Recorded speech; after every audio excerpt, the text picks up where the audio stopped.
Now, playing for the Indiana Fever, she's ushered in a new wave of WNBA fans.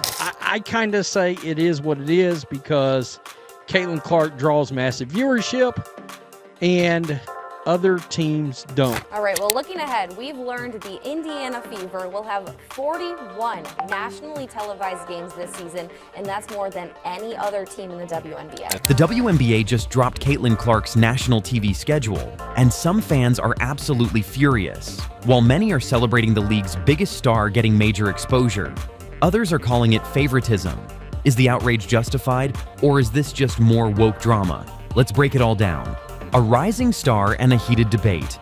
Caitlin Clark has become one of the biggest names in basketball, captivating audiences with her incredible talent and on-court dominance. As the WNBA embraces a new era of popularity, Clark's transition from college basketball to the professional league has been one of the most highly anticipated debuts in sports history. However, her emergence has also sparked controversy, particularly after the release of the WNBA's national TV schedule. Many fans, especially those who identify with the woke movement, are expressing frustration over what they perceive as an unfair focus on Clark at the expense of other star players and teams. Clark's overwhelming TV presence. The 2024 WNBA national TV schedule heavily favors Caitlin Clark's Indiana Fever, with over 30 of 40 games airing on major networks like ESPN, ABC, and CBS. Her NCAA stardom makes her a ratings magnet, but many believe the league is neglecting established stars like A'ja Wilson and Breanna Stewart, while Clark's presence boosts visibility and financial success. Critics argue that the WNBA must balance promoting its newest sensation with giving longtime stars the recognition they deserve. The controversy highlights the challenges of growing the league while maintaining fairness. The reaction from WNBA fans and players. Social media erupted after the schedule was announced, with many fans criticizing the league for what they see as favoritism.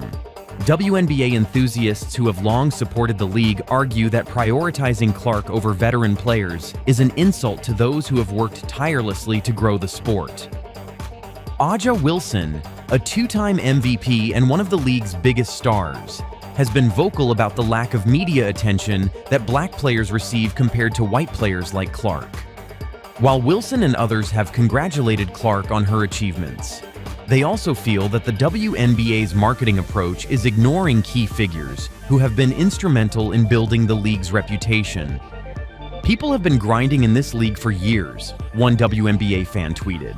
"It's disrespectful to ignore them just because a new player is drawing attention." Another fan wrote, "Caitlin Clark is great, but let's not pretend she's the only reason the WNBA exists." The racial and gender dynamics in the debate. The issue of race in sports media coverage continues to fuel frustration in the WNBA. Black female athletes often receive less mainstream attention than their white counterparts, as seen in the disproportionate focus on Caitlin Clark over stars like A'ja Wilson and Arike Ogunbowale. Despite efforts to promote diversity, many believe media and sponsors favor white athletes in marketability. This mirrors past disparities faced by legends like Maya Moore and Candace Parker. The debate also underscores gender and racial dynamics, raising questions about who represents the league. It's a necessary conversation about visibility, bias, and fairness in women's sports. The WNBA's perspective: business versus equity.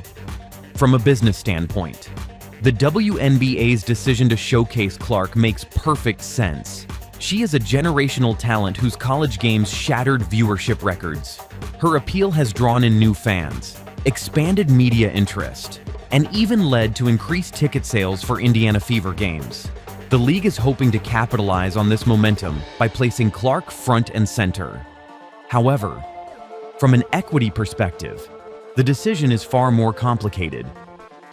Critics argue that while Clark deserves attention, the league should not neglect the stars who have been building women's basketball long before her arrival. If the WNBA wants to ensure long-term growth, it must find a balance between leveraging Clark's popularity and giving proper recognition to other deserving players. A potential compromise: spreading the spotlight. One possible solution to this debate is for the WNBA to increase national coverage for all teams and players, not just the Indiana Fever and Caitlin Clark. Expanding TV deals, improving streaming options, and featuring diverse storylines can help elevate the entire league rather than focusing on a single star.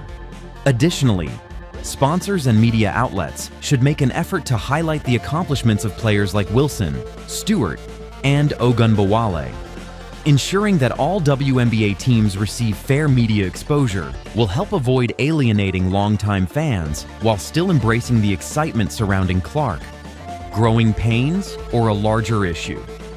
Caitlin Clark's national TV schedule controversy highlights the WNBA's growth challenges. While boosting visibility, it raises concerns among longtime fans and players. The league must balance her marketability with respect for veterans. Will this moment uplift the entire WNBA or create deeper issues? The next seasons will reveal its lasting impact on women's basketball. Caitlin Clark is bringing unprecedented attention to the WNBA, but not everyone is happy about it. Is the backlash fair, or is this just jealousy at play? Drop your thoughts in the comments, and don't forget to like, share, and subscribe for more WNBA updates.